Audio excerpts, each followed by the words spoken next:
Good day, everybody. Welcome. My name is Paul Griffiths, and this is Photography Live and Uncut. Great guest for you today. I'm really so pleased. He's got up a little bit earlier than he normally would. It's Curtis Simmons from New Zealand. Welcome, Curtis. Hello. How are you? Very well, thank you.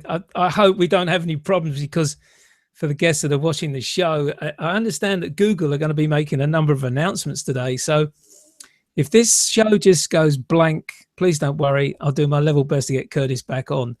That's the way it happens, isn't it, in this day and age, Curtis?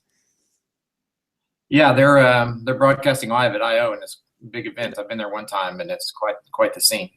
Well, trust me to choose this day. I didn't even know about it, so there we go. So, yeah. So Curtis, this is going to be interesting, because really, as a lot of my guests are all sort of basically photography based, involved taking photographs all the time. You're a little bit different here. You're COO of Stuck in Customs and of the Arcanum. So let's start with Stuck in Customs. How did you get involved with Stuck in Customs? Well, it's interesting. Trey and I, Trey Ratcliffe, the gentleman, the artist behind Stuck in Customs, we've known each other for 20 plus years, which kind of dates how old we are.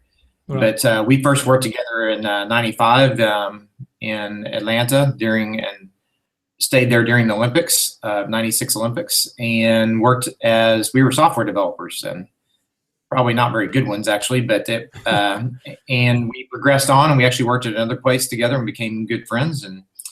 And about 5 years later, we sort of parted ways, just, as life happens. And he went on his path, and I went on mine. I continued in the technology world, and he picked up a camera at some point down the road. And in 2010, we went down there to visit him. My wife and I went to visit them in Austin, Texas, and had a good weekend. And you say things in passing like, would it be fun to work together again? Yeah. And you don't even think about it. He was still not doing photography full time. He had a gaming business, and but it was growing. But about a year later, he called and asked if I wanted to come down and meet with him again. And we just talked about what it looked like to help him out. It was already a hugely successful business, and I was just there to kind of steer the ship. So in early 2012, I started working with him full time. So Stuck in Customs basically was up and running before you joined. It wasn't a sort of a joint effort to bring that to the screen, so to speak.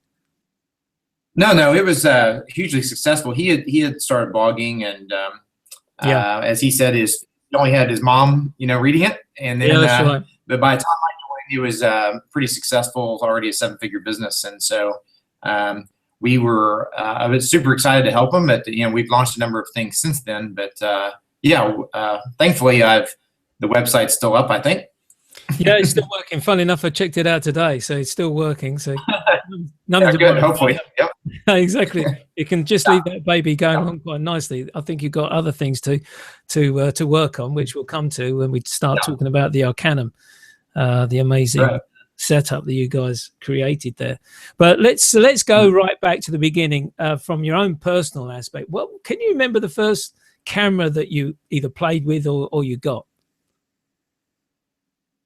Well, it's a good question. I don't even know it. I would not even know the model. That's how novice I was. We just had we went down, and you go down to the electronics store, and you bought a camera. I think it's probably true of most people, but I didn't really think about taking photos as a hobby. Even we just took it because you would take it to on vacation. So I think we had a Nikon D60 or something, and it was probably something earlier than that, but I had no idea what that was. It was just something.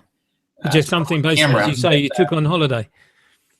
Yeah, so we would, the first one we spent a little money on was that Nikon, and we tried to watch these tutorials, and they was just confounding. They would try to teach you exposure and f-stop, and the numbers go backwards. Of course, that's easy to remember, and so anyway, so it was quite a bit confounding, and so I have several years of photos of out of focus and overexposed photos that I collected, but we had fun anyway. So it wasn't really until started working with Trey that in 2012 that I really started getting into it more.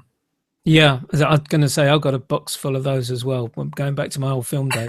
They're Yeah, totally out of yeah. focus. And interestingly enough, I had to go through some of my father's effects a few months ago, and his photography was atrocious. The amount of unfocused images he had, I just, it's just, it was a crying shame, really.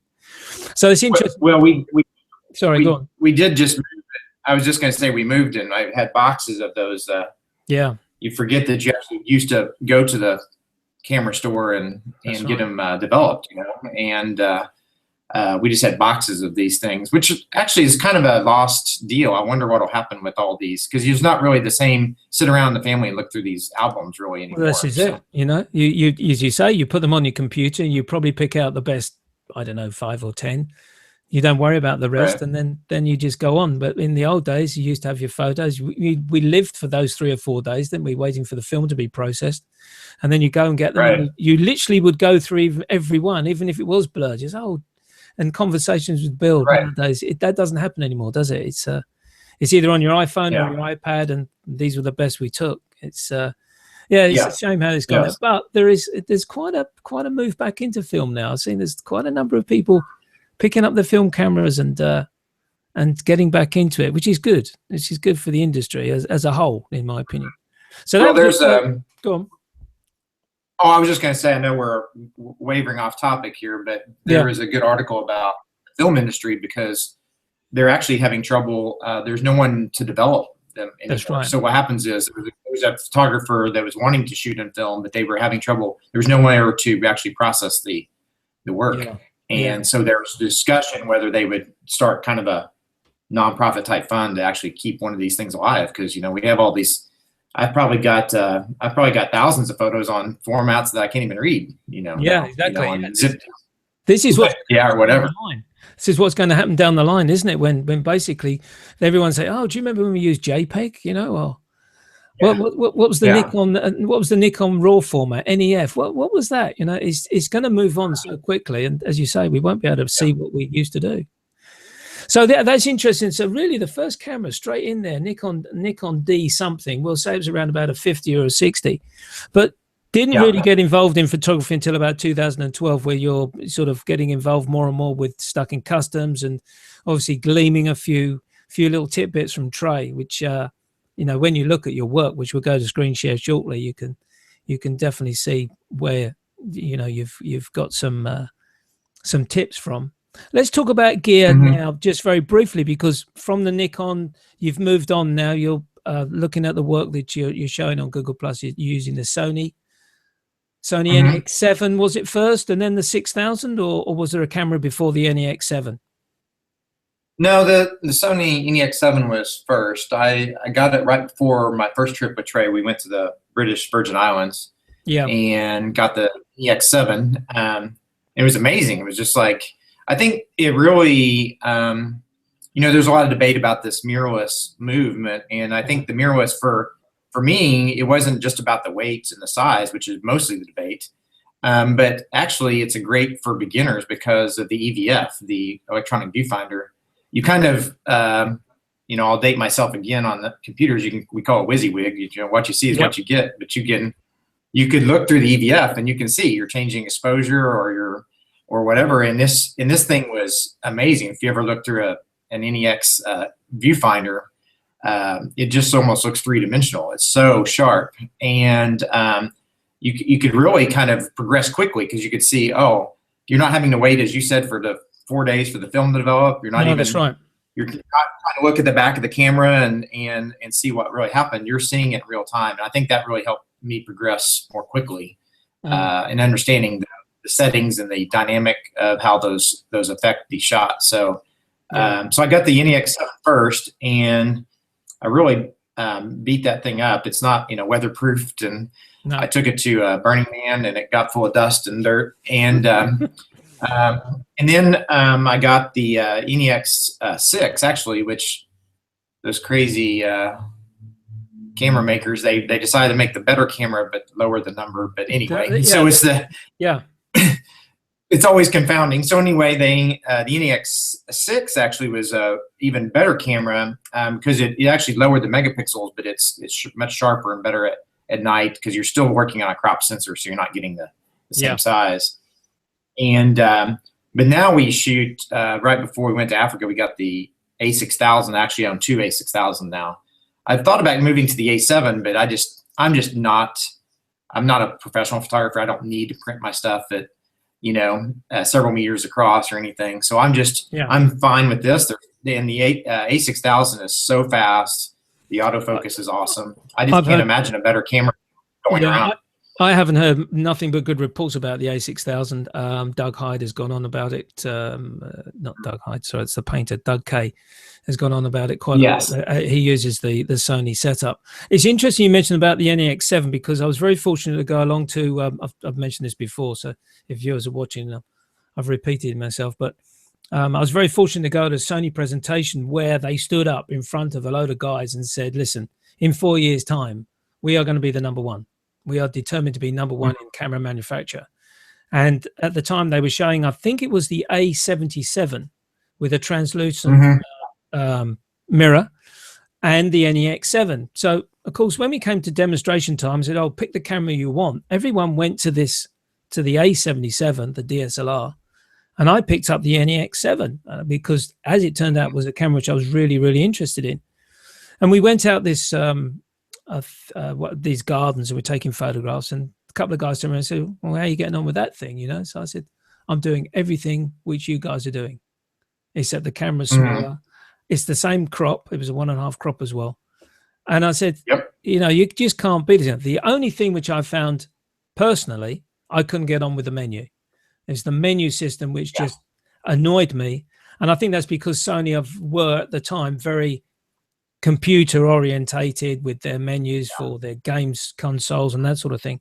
And they just wanted to transfer that straight into the camera, and it didn't work for me. So I ended up buying the NEX3, but it didn't work, and I sold it and moved on. But the NEX7 was an amazing camera when it first hit the scene. I think it just changed everyone's view of what can be achieved in such a small bodied camera.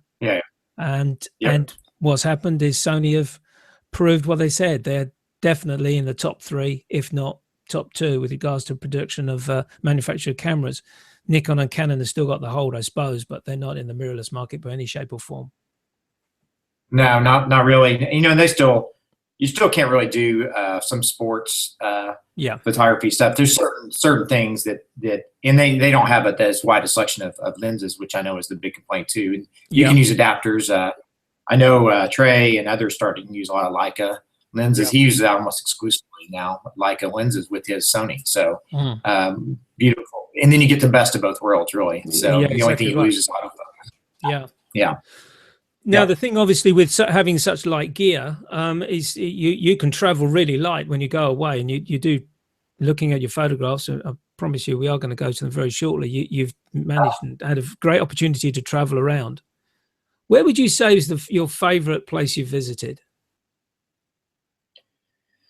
Well, I don't know. I don't like to rank them because I've seen so little of the world. I've been very blessed to see more than a lot of people, but I still seen so little that there's so many places. So I love it all. We've been to Paris and to to Africa and recently to Vietnam, but each one has its own beauty, and the people are amazing. Of course, Africa sticks in our mind because it really was. I didn't, it's one of those things people say you should go or you kind of think about it, but it really was something that I would say is a bucket list. It's almost like you can save for retirement or you can go to Africa once. You might want to just go to Africa because you're never going to, you can't, take the money with you, as they say. So that was really amazing to see animals up close. And, and it was changing because I didn't realize you would get so close, interact with the animals. We had a gentleman with us who had been to 7 or 8 different safaris. His family lives in Africa. He had never seen wild dogs, and we got the opportunity to see wild dogs, which I didn't even know honestly was a thing. And they're called the painted wolf, and actually they literally just came up toward the door of our car and just stared us down, and were interested. And it's just not, you can't get that anywhere else, and they're completely wild animals, and so really interesting Yeah. Yeah. Yeah. It's interesting to say that, actually, because we're going to go to screen share shortly. But the one thing I just wanted to ask you very quickly: your move from the States to New Zealand, I'm getting the impression was for business reasons rather than Trey's reason for the landscape. Would I be correct in that? Or may I add, is it easier to fly your quadcopter out in New Zealand than it is in the States? Well, it's getting easier because of the regulations in the States, and it's kind of the wild, wild west down here in New Zealand. Yeah. It's pretty much just take your own risk. If you want to go hiking, good on you, but you're gonna, you're kind of taking your own risk where you got to fill out 9 safety forms in the U.S. But why did we move? I don't, it's just I think I always liked. I will reference Dre. I like his answer. Sometimes people ask him, and he says, "Well, why not?" When you look at the landscape, but there's a ton of benefits here, and we're not sure if we'll stay here long term. It's been well before I got into photography. My wife and I's goal was to sort of live somewhere every 6 months. Like 6 months in Paris, 6 months in New York, 6 months in Berlin. And you get to really know the area, because otherwise you just show up in Paris for 2 weeks. You can only hit the highlights, and even then you're probably you're just sitting in the tourist spots, which are worth doing. You need to go see Versailles and other stuff.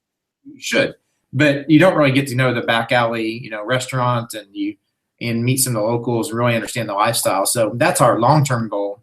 And it was only when I started working with Trey and we got to travel more. I knew he was already moving here. He moved just a few months after I joined in April of 2012. And so I started coming back and forth and just got enchanted with the people and the place. Yeah. And so when my daughter got to university age and she joined university, then we decided that instead of my daughter moving away, we moved away from her. And the opposite way. So she's still in Texas, doing well, and we're down here just giving it a 1-year trial, and we'll see where we go from there. So there we go. Well, that explains my query. I thought it was a straight business move and made it more easier for you to be down in New Zealand with Trey and making the decisions on the Arcanum, which we will come to later. I promise the viewers we will talk about the Arcanum. Right, let's go to screen. I was just going to say, Paul, it is nice to. There is a lot of people intrigued with remote working and working from home, and we're able to do this. We're actually on the other side of the planet here using some sort of technology. We can talk to each other, right? And so it works pretty well. But there is something lost about just being in the same room sometimes. And I do enjoy that, being here with Trey. But to be honest, I've been here 6 months, and I've only seen him a few times because he travels so much. So I kind of land. The thing is, I was going to say, is he resident in New Zealand? This is the question. He seems to be traveling so much. He's having a great time. Venice, Vietnam, and Dubai. And then he was in London for a short period of time. About 250 disciples following him around. It was quite strange. I couldn't make it, unfortunately. Anyway, let's go to screen share and enjoy your photography, because I don't say that lightly. I've been looking at your work today, and there's some pretty damn good stuff here, Curtis. So let's go present to everyone. Hopefully you'll see I can see photograph that. You can see that. Great, because I always forget I've got to go to my main screen to do this. So what I'm going to do, we can't possibly show all 437 in this particular album, but what I'd like to do is just, as I flick through, I'll give you a bit of time to talk about the image and so on and so forth. Everyone can see the photo details on the right-hand side as regards to what camera you used and lens and that sort of thing, which is great information to have. So, as I say, as I flick through, just tell me where these shots have been taken, and if you can as well, just talk about the processes which have gone into the making of the image. All right. Well, this actually is literally a 5-minute walk from my home. Those lights, those glowing lights down there is a little bit of suburbia in Queenstown, which is kind of rare. There's not very many kind of neighborhoods, traditional neighborhoods around Queenstown, New Zealand. But we are in this little valley here, and I saw the we were driving home, and I saw the dramatic sky, and I screeched to the halt. So right at the entrance of this neighborhood is this little pond, and it just made a nice setting with the rocks and the lighting. And always try to. I don't always do it, but I try to keep my tripod and things in the car. So I just rushed out and snapped a few. Just left it. I think these are 30-second exposures. Yep. Yeah, that's right. Yeah. And this is an example of where the NEX works great. I've got this wide angle lens. It's 10-18, which is effectively more like a 15 to 24, or actually more than that, 35. Yeah. And so what happens is, but it gives you this nice wide pool, and I kind of like the way it pulls off the screen. So yeah. Did you do much processing in your editing program or not? Yeah, I always pull it into Lightroom, and I use Lightroom, and I use Nik software some, Mac Fun some, and then a little bit of Photoshop. But I don't spend much time in Photoshop just to correct some things. But I never really add anything. I'll just clean up a little bit of the noise and stuff. But this one is a pretty simple shot, so it's pretty straight out of the camera on this one. Yeah.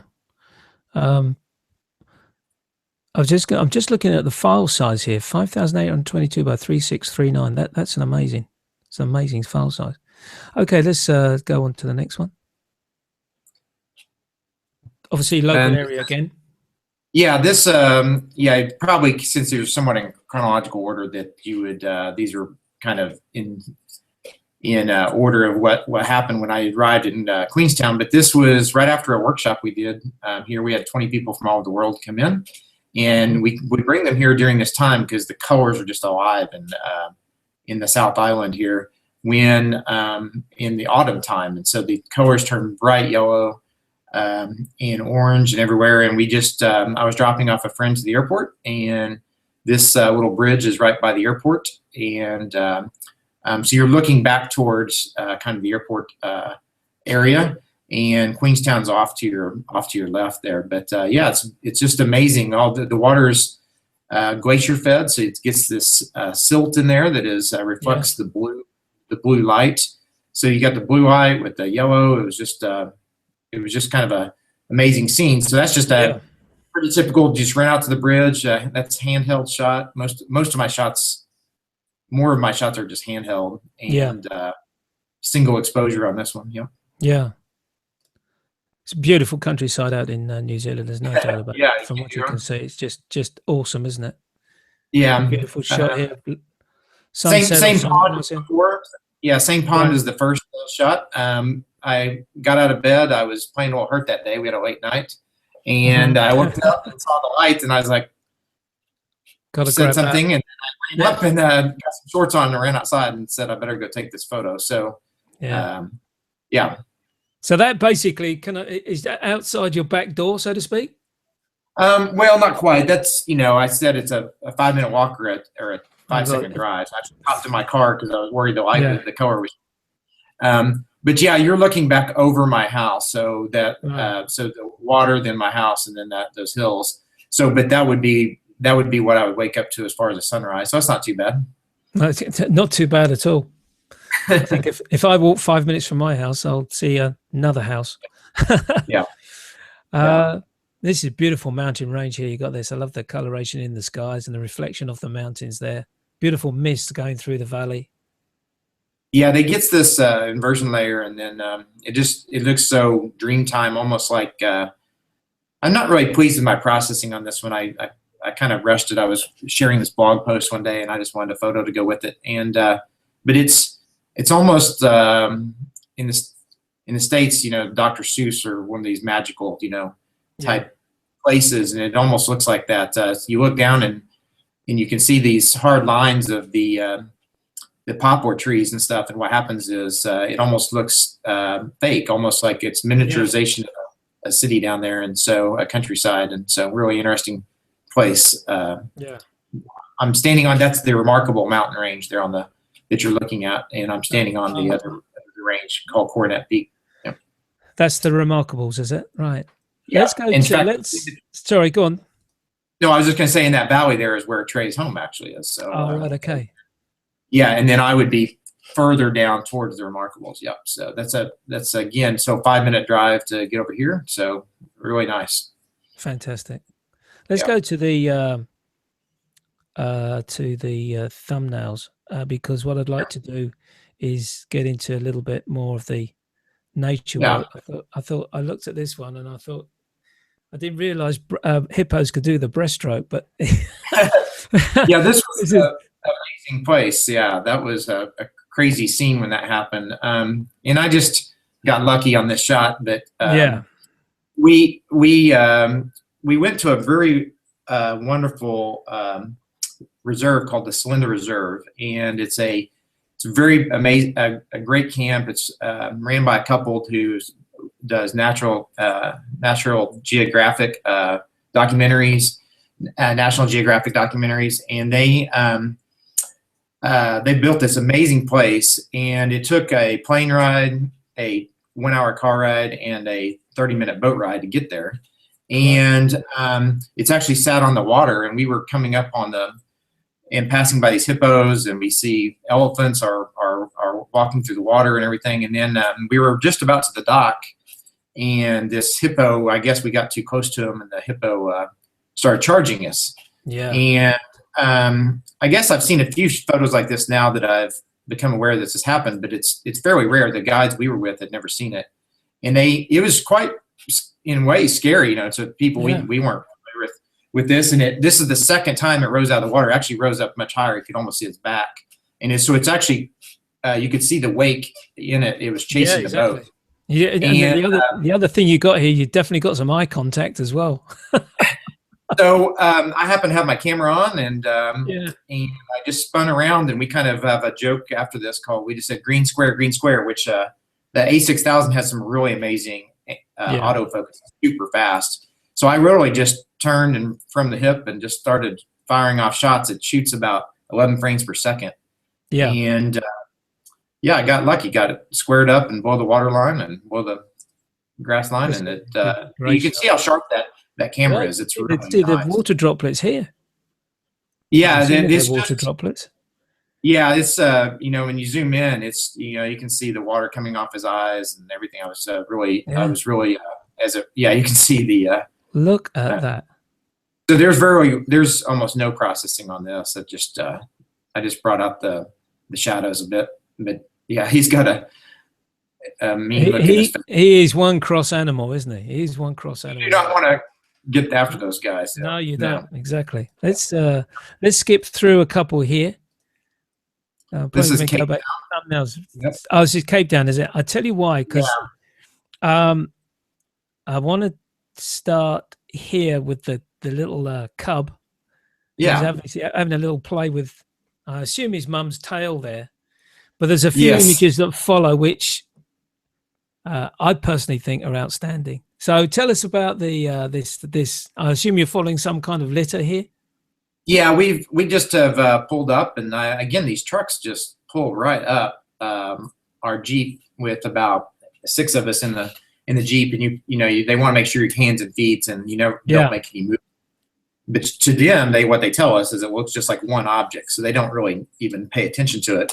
And so the lioness there has got about 6 or 8 cubs, and she was huge, and a couple of them were being fed, and then this one was having a ball just rolling around and tail. Yep. I just love it when you watch him play. And in actual fact, what he's doing is in actual fact teaching himself, isn't he, how to hunt and how to view in the future, so to speak. Yeah. Yeah. The next few images are the ones which I wanted to talk to you about, because personally, I don't really study nature photography that much, but very rarely do you see some mono work of what you've done here. Their tendency is to sort of show everything in color. And you've got this herd of zebra here drinking at a water hole. Why did you choose mono for this particular shot? Well, I just found it far more interesting because what happens is the landscape, they are beautiful. They've got this, this black and white look, but the water is, muddy. brown. The landscape is kind of a dusty orange in this area, and it just didn't evoke the contrast. So I think what happens is, you know, you can kind of, if you can kind of blow out that background and then bring out the foreground of the zebras, it just kind of popped for me. And I really like this image. I wish they were a tad bit more aligned sometimes, but of course I couldn't orchestrate them to do that at the time. But I've actually just ordered this as a skin for my laptop. So it's going to be I was just going to say, if it's not something of that nature, it should be a print that goes on the wall. It's an amazing shot. And the next few that we see here, again, of the zebras, look at the I'm going to use the word design. It's not the right word of their stripes, because as we know, every zebra has different patterns. That's the word I'm looking for. Right. That's a lovely one with in the grasses there. There's a color one. There's one which I want to get to before. Is this one? How far away was he from you then? Oh, I would. I don't know, maybe 10, 15 meters away. It's actually. He's not an adult, is he? He's a calf, isn't he? No, this is a baby elephant. Yeah. And just to the right, you can actually see the legs. I'm pointing at the screen. The legs of the mother are back there in the back right. And there was about 10 or 12 of them. In fact, we were kind of barreling along. These drivers, you know, these guys, they just kind of, they're used to the bumps. We were being thrown around the back, and he's bumping around. All of a sudden, we were like screeched a halt because we came up around the corner, and there was about 10, 12 elephants there. And they kind of, the older ones are kind of used to it. So they just kind of meandered on.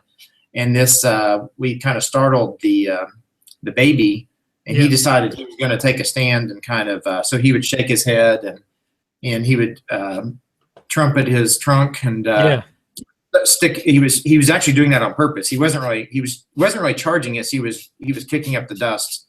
Yeah, he was making a statement there, wasn't he? Yeah, so it was funny. Yeah, we never felt threatened on that one. It was more just a show. Yeah. Actual fact, when I first saw it, and I'm glad you pointed out, because my immediate reaction was, why did you go so wide? Why didn't you crop it down? But now I can understand. You can see the mother in the background there, and of course you need to give the image the balance. Basically, it would look a bit. Yeah, for me it was about the balance, because otherwise it just you know, the dust is flying around, and you need to kind of see where he was at, and it was a very tight path. It's lovely to see a young calf being so bold. And don't try it with me, mister. I'm in charge of this land. You're just a visitor. I'm just going to show one more, because I've been there myself, and I went up this Khalifa Tower there, and it's just an amazing city, isn't it, Dubai? Yeah, absolutely. And I haven't got to spend enough time there. I was only there for 2 to 3 nights, but I was passing through. I think this was when I was headed to Africa, to and fro to Africa, and I just changed my itinerary and stayed for a few nights, and stayed at a hotel. And with enough talking, you can talk your way onto top of these hotels sometimes. So I was at that's right. And got up on there and took the shots. And it's hard to find a new shot in Dubai, because it's been so well photographed. So I hadn't seen this particular perspective before. So okay, so let's just this obviously screams HDR. Is it HDR, or is it Lightroom process? You know, reduce highlights, increase shadow, that sort of thing. This is not HDR. This is just a single frame with, you know, a long exposure, 15 seconds, and just gets you the light trails.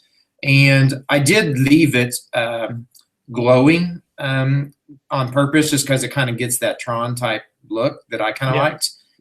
So there it does evoke that HDR thought, because that glowing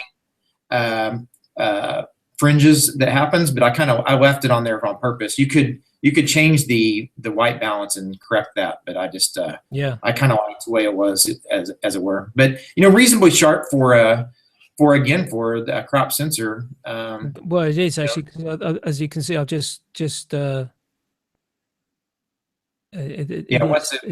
very good. And I'm really getting in close on this as well. And as you can see from the top left-hand corner where I've done it, Yeah. that is remarkably sharp for cameras such as that. Yeah. So that's a really awesome city. So big. I took my quadcopter there, but I was too afraid to fly it. I decided. Yeah, I think the funny guys on it. Basically, it's come out of screen share. Yeah. I worked out in Kuwait prior. Well, so that would have been around about the 1980s when I was in Kuwait, and it's a totally different ball game when you're out in such a country. And I went to Dubai a couple of years ago, and it just to see the way the life out there and the cities is amazing. We went down to the where the boats come in, sort of further down the main stretch there. I've forgotten the name of the area, and took some photographs of the locals unloading their yachts and boats with all their produce and that, which was and they were great. You know, you just said, "Can I take your photograph?" Yeah, sure. You know, it was really very, very surprising when you obviously you appreciate totally different, not only language but totally different culture and totally different religion. I went up there, took an hour cab ride and went to Abu Dhabi and took photos all over the Grand Mosque up there, and couldn't have been nicer people. Very accommodating. But you go to the mall, and I was a little disappointed, because you would see a number of tourists, and they just, you know, I think there's a need to be, you know, respectful of wherever you land, you know, and it may not be your customs or whatever, but then I was surprised at some of the kind of the brazen acts of some of the tourists, you know. Yeah, I know what you're saying. Yeah. Unfortunately, that happens wherever we go, isn't it? But it's a shame, really. They do that. Curtis, let's talk about the Arcanum. Okay. This amazing. Well, I think it's more of a learning curve for you guys as well. You've offered the learning curve to all your apprentices that signed up initially, and I was very fortunate to be one of the first invitations with Valerie's cohort, almost like a beta member, I suppose, and followed that through. And I'm sitting in the lounge now, waiting my opportunity. How did this come about? How did the Arcanum, you know, was it a collective idea, or someone just have a brainstorm over a glass of wine one evening? Well, again, I all the credit really goes to Trey. I mean, he's got a great vision for what he's thinking about and where he's wanting to head. And he had told me that he had a few magnum opus ideas, and he wanted to come about one day, and he didn't really fully share it with me. And in 2012, but we started talking about it, I guess, in summer of 2013 or something. And I found documents now, by the way, that looking back through Dropbox, that he had this name, the Arcanum, and he had kind of the basic tenets of it documented as early as 2010. So he had, that was pre me even joining the company. So he's been thinking about this for some time, that just the traditional schools of how art is taught and learned just weren't working for him. And so he often says, you know, just like he's in particular art, he says, well, this particular style of photography is just not working for me. He goes and explores it. Other people just kind of move on. So he went, so he started looking at that. So he and I started talking about it a bit more seriously in mid 2013, and then we brought another friend of ours named Peter Giordano, who is part of the Wolfpack, and from all the way back in Atlanta in '95 from that earlier story. And he happened to be looking for something to do, and he was interested in both technology and photography and in education. And we're like, well, we've got a great idea.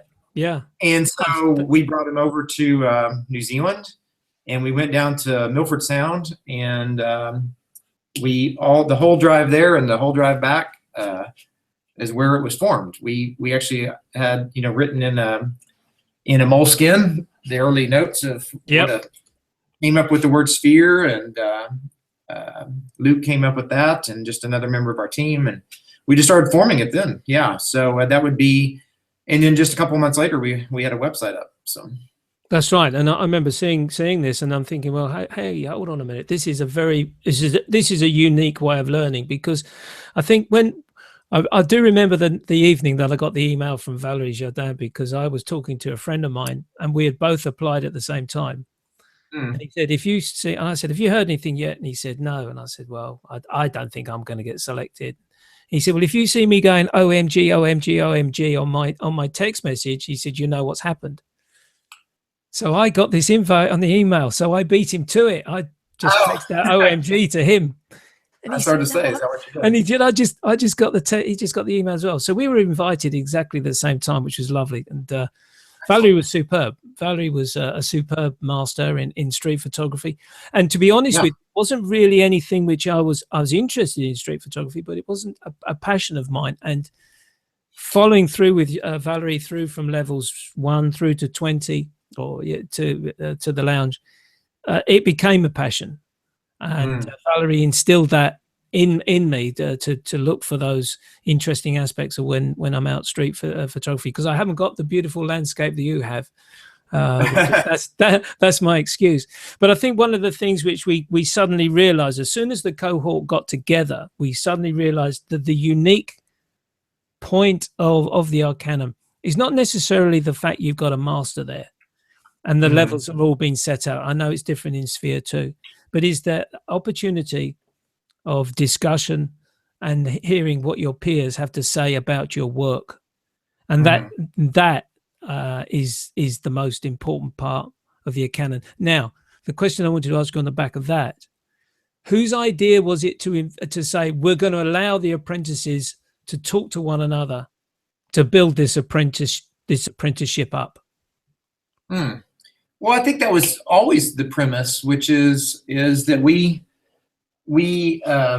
strive for human connection and this and community, and so you see it all the time. That's the foundation of all social networks, and so that was as important of an ingredient as the master was for us. So they were equal in weight for us from the very beginning. So it was always that you would do this as a group, and because you learn as you've seen, you learn as much from them as you do from the master. And because the master he's not teaching you photography or art. The Arcanum is going to be much larger than photography. This will be, our goal is really to transform education in general, just to completely change how anything is taught. And but for photography, you need that. The master is really not teaching you this skill; they're guiding you and mentoring you through the learning process. And it's guiding. Yeah. So they're really just directing you towards resources, giving you a nudge along, giving you a comment or a critique on your work, and just kind of keep guiding you on this path. And you discover your own creative awesome inside, rather than being sitting at a teacher's feet and just trying to replicate their style, which is often what happens in photography schools and art. Yeah, that's very true. That's very true. That's a very good point you make there, because you do end up copying. And I did say when I first started with the cohort, I think it was about within a week, I realized the advantages of it, and I wrote in a blog that I'd learned more in 5 days of being part of the Arcanum than I did in 5 years of being a member of a camera club, where all my photographs have been judged and commented on. Not once was my images ever commented on by the member. It was of the club. It was always by the judge that was visiting. And of course, that judge could be a landscape photographer, and I'm expected to listen to him comment on my photography with regards to, could be a street photograph or maybe in an abstract shot. And that didn't fit, that didn't suit, you got marked lower. And it was a pointless exercise of critique, really. Right. I thank you very much for letting me ask you this question, because I didn't want to ask it unless you were happy to answer it. Do you think that the three of you bit off a little bit more than you can chew with regards to setting up the Arcanum? Well, it's a good question. Interesting way to word it. In some respects, well, I would answer it this way. Only in this respect, we were excited. We felt like we were onto something, but you don't know until you test it. And so we put up this marketing website in November of 2013, around Thanksgiving in the U.S., late November, and we thought, it's got 4 weeks before the end of the year. If we get a couple hundred people to sign up, there wasn't even a software app at the time. It was just a form, simple form. It says, if we get a couple hundred people who are interested in this idea, we might actually build the software. And we didn't get 200, we got 2,000. And then soon, by the end of February, we had 4,000. And we had over 110 different countries represented in this group of people. That's amazing. So that is sort of like, hey, Curtis, wow. Are you done with the software yet? And I'm kind of looking around, and we haven't even got, developers. And so, that was the bit of the panic. And so that, and only in that respect, I think that the response has been far more overwhelming than we expected. And so we had to kind of temper that enthusiasm a little bit, even from ourselves and from the audience. That's a blessing. You were picked so early, and well deservingly so. But in another respect, you might think it was a little bit like winning the lottery to even get selected, because there's so many thousands of people in there. That's right. So it was a little bit random. So then what we had to do is we had to build the software, but now we're having to figure out that balance, almost like a dating site, where you have to find the right ratios, of masters in these focus areas and apprentices in these focus areas. And we're getting that more fine tuned now. And that's what we're excited about. I think one thing that is, thanks for answering that question, because I think one thing that came to my notice in the early days was because there was in the cohort with Valerie, we had about one particular week, we had about 3 or 4 guys drop out. And I think what they were looking for was more contact with the master.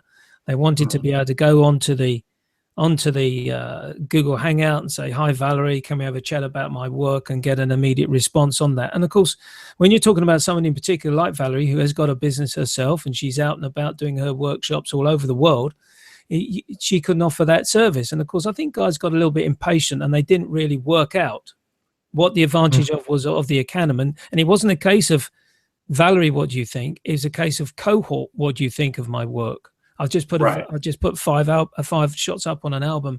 I'd be interested in your comments. And those that were keen and interested would make the comment, and that was so valuable. And I think that was a shame, really, which a lot of the guys that I later spoke to missed that point.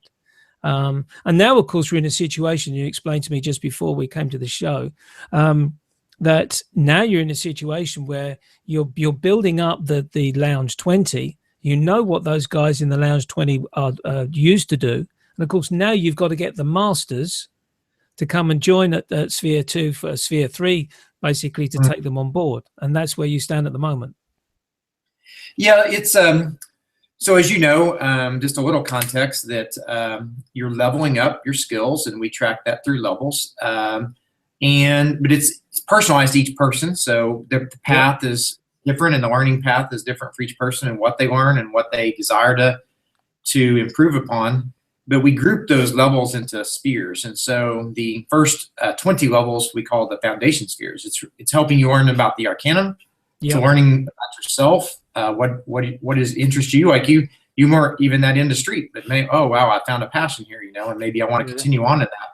Then spheres 2 and above, Sphere 2, Sphere 3, Sphere 4, and you go up through levels 30, 40, 50, these are what we call focus spheres. And you can really start honing your craft. You might say, for you might want to, someone might pick black and white pet portraiture or something ridiculous, but something very, very particular where they can hone those skills in those areas. So, but what we have to do is we have to have a critical mass. And so it's almost like I likened it to Uber, the taxi service, as they launch into a new city. Do you have passengers or drivers first? So we have to kind of have critical mass, and so that's where we're at. We're birthing the Sphere 2 experience now. We've got 2 active cohorts now. You in particular were in a genre that we didn't have critical mass in, but we hope to have that soon. We have literally several hundred people on the verge of graduating into Sphere 2, and we're going to be launching those experiences very soon. So, and what's nice about it is that it's a model for the master to run their business. As you mentioned, Bowery is quite busy, has their own business, and many of these masters do. I would say most do. A few have actually are going to start working for the Arcanum full time, and are setting aside their own businesses and going to be teaching multiple cohorts. But it's really just for the master view of things. I would like to communicate that the Arcanum is really a platform. We're just offering the tools for the master, what they were doing anyway. And so we're just providing them the tools to be able to have a community and have these and connect with people interested in their work, and they love teaching, they love mentoring. And so we're excited to be able to provide this platform to masters to connect to people. So. Yeah. And I think another thing which come to mind, and especially when Google are probably going to be making loads of announcements as regards to how they're going to start developing their operation. I would never have got to know people in Calgary, Sydney, America, wherever, Dublin, Edinburgh, that are interested in street photography without the Arcanum, and obviously without Google Plus, with the opportunity of these glorious gremlin-free. Google. Yeah, it's been good. It's been good. We're doing all right. I've got about 5 minutes left of the time, and I haven't had an interruption. I hope I'm not counting my chickens here. No, it's good. It's good. The people like in the cohort, as you mentioned, all over the world, but we have people who write us in, and it's really their family. They start, you've got people that are homebound who can't get out and do a lot, and they're able to connect with people and get feedback, and they're just we've had people write us in tears, as far as these are lifelong relationships they're making, and so we're excited about the opportunity to bring that to the masses. Now our only challenge is to scale, and I think we're up to the challenge. So. Yeah, that's good. Well, thanks for answering those questions. It's because it's interesting, especially from my own personal situation, where I'm sitting in Lounge 20 waiting for the opportunity to join a cohort. And you do get that impression when you're sitting there. You look at this number, 69, 70 people sitting in there, and say, well, come on, guys, when is the next opportunity going to come about? And I think one of the things the guys, if any of them are listening to me from Lounge 20, I think we just got to be sit and be a little bit patient, and it'll come. It'll come when the time's right. It'll come. Yes, it'll come soon. So, yep. Yeah, that's good. Thanks a lot for that, Curtis. I really appreciate it. So let's go back to your photography. I'm pretty certain I know who your favorite photographer is. Well, I'm assuming I think I know, but who is your favorite photographer? Well, of course I admire Trey, and not as a friend. When I first saw his blog, I thought I had connected with him in a few years, and I thought, this guy's stealing these images. What's he doing? He wasn't a photographer when I knew him. That's interesting, yeah.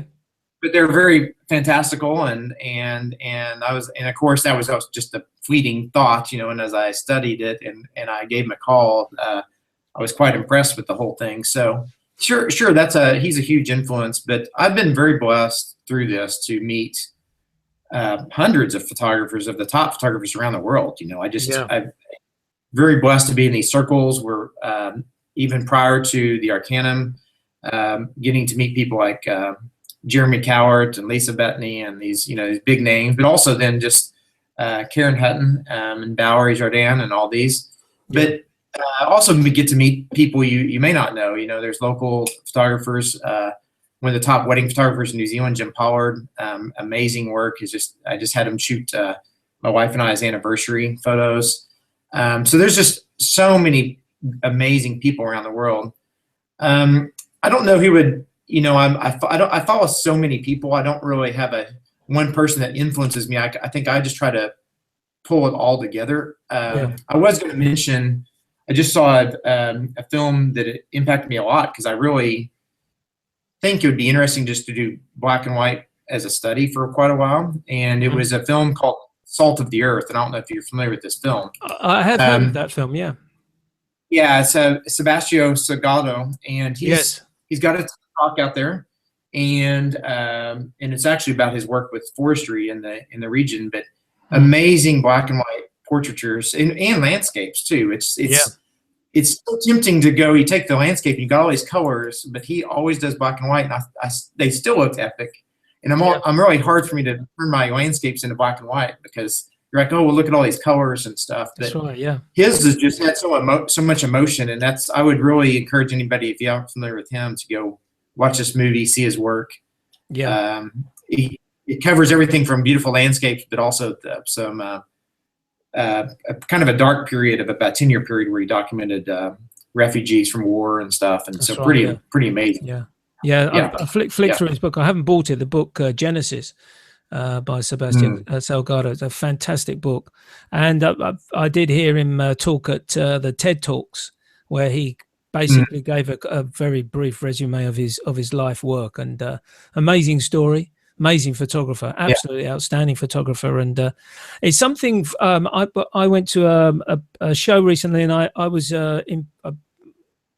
went to a presentation by Tom Stoddard. Tom Stoddard is another documentary type photographer. Funny enough, sitting literally, and she came on later on, was Mary Ellen Mark, who sadly died these last few days, and she was talking to Tom about the work, and it's the type of work which I would find very, very difficult to do. Very difficult to do. Yeah. But so you got to take your hat off to them with regards to the work that they produce, the stories they tell, and it's important work that they do to bring those stories to everybody's attention. Now, as they don't have the magazine output that they used to have in the old days. Just briefly, because I know you've got to get on. Your inspiration then in photography would be who? Would it be Sebastian? Well, again, I think, like I said, I just observe everything, and I just you're scanning through hundreds of thousands of photos now, right? You're looking at Instagram, you're looking at Google Plus, Facebook, and I think you're just looking for something that stands out, that amongst the crowd, that somebody's doing something unique, So I observe everything. Even if I don't shoot that style, like Renee Robin or Amanda Diaz, who does these amazing composites of models and epic landscapes, and I'm just in awe of that. So I study them, and I suppose that all those influence me to some respect, because I just observe it, and it's in the back of my mind when I'm at the next scene, And so, in fact, I'm super excited that we're going to Venice at a workshop, and we're bringing Renee Robin with us, so I'll get to see some of her techniques firsthand. Yeah. And so I'm influenced by all these things. So I just like art and beauty, and I just soak it all in. So, but landscape is much more approachable. I just was in Vietnam for a week, and that would be an excellent study of human, photography, the street photography. But I'm just not comfortable yet to kind of go up and approach people. And well, it's interesting to say. I'll just finish off here very quickly, because it's very interesting that you say that, because I've been following Karen Hutton very keenly, very closely just recently, because she's doing this blog on using a mirrorless camera, and she's just been on a street photography workshop with Valerie Jardin in Paris. And I've been sending little messages and just teasing Karen along a few times. And I said, I reckon Valerie's going to bring the street photographer out of you. And she's just gonna mention it on her blog.